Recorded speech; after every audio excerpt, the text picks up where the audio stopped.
Pusat Komunikasi dan Informasi Publik atau PKIP Unair menggelar workshop bertajuk Menjaga Integritas Berita Institusi di Era Artificial Intelligence atau AI pada Rabu 20 Agustus 2025.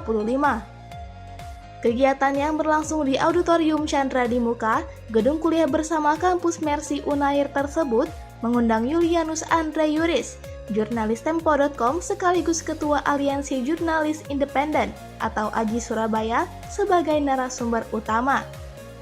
Dalam materinya, Julianus Andre Yuris menegaskan pentingnya menilik segala informasi secara utuh bagi seorang jurnalis dalam membuat berita.